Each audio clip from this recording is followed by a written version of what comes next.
Over the last 6 months, they've been doing this a lot. Joe Biden will come out and tweet, we're doing this to protect our children. And every time I read that, I'm like, no, they're not our children. They're not your children. They're my children. 100%. If anyone's going to indoctrinate my kids, it's going to be me. 100%. It's my responsibility. And you have no say in it whatsoever. And I think that's the line for a lot of people. I'm hoping it is. Yeah. I'm hoping it is because once they believe, I mean, I'll give you an example of the COVID vaccine. I know we keep going back to COVID. I know it's boring. We've all talked about it a million times, but I think talking about COVID constantly is really important because that's the moment that a lot of people really woke up to see all the irregularities in the world, to see the lies through the mainstream media. And it's almost like you have to keep on reminding people because they forgot. It was only 4 years ago. I know. But it seems like another lifetime ago. Yeah. You need to remind people that because 4 years now, leading into the next election cycle, if you forget what they did during COVID and how they used it and weaponized it against you, like you're not going to see it coming, which they're going to do again, maybe not through a pandemic, but they're going to do something similar this year also. 100%. Constantly have to remind people. 100%. If you're a farmer and you have farm animals, you choose what vaccines and what injections go into that farm animal because you believe it benefits you. And that's what they did with the COVID vaccine. They saw us as nothing more than farm animals. And that's why I refused to get it. There's a lot of reasons I refused to get it. But I remember specifically saying, the government doesn't own my blood.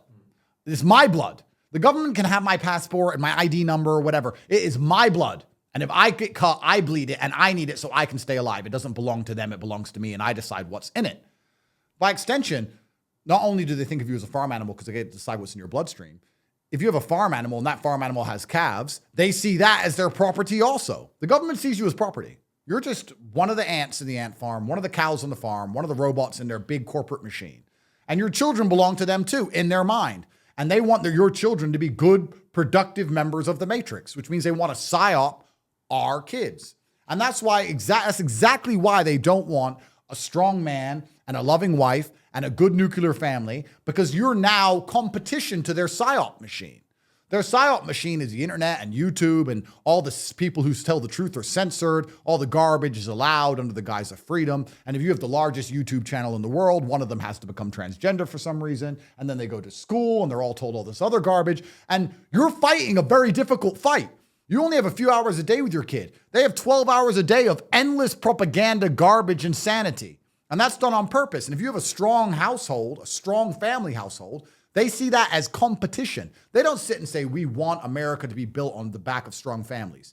They sit and say, strong families are stopping the children absorbing the slave programming.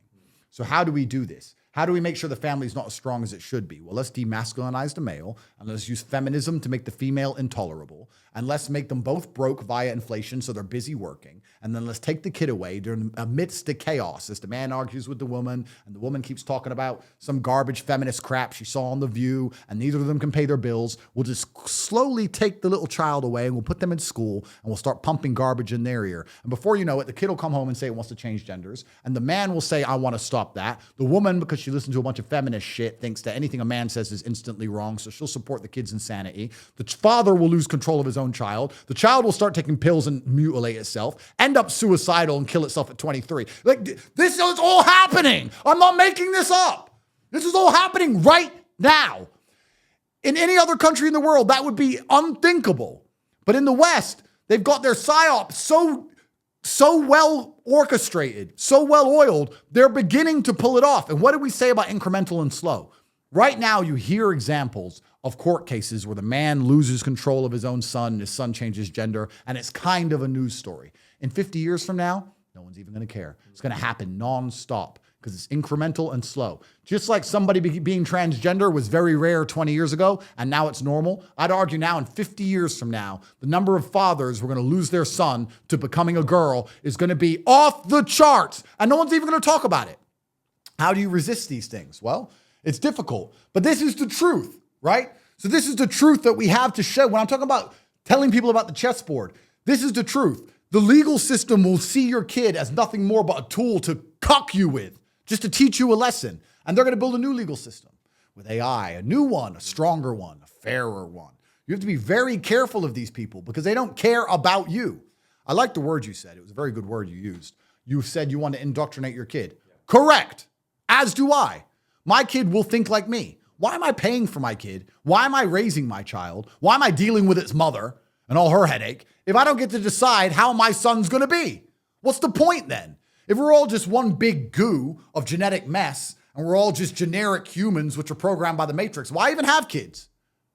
I'm having a child so it has my name and acts like me. And even that, as baseline understood as that's been throughout all of human history, is under attack.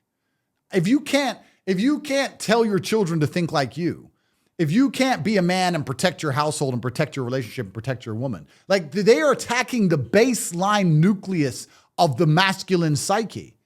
In days of old, it was, I am Andrew, son of. Yeah. That's what it was all about. That's what it was all about. Family name meant everything. Oh, completely. Yeah.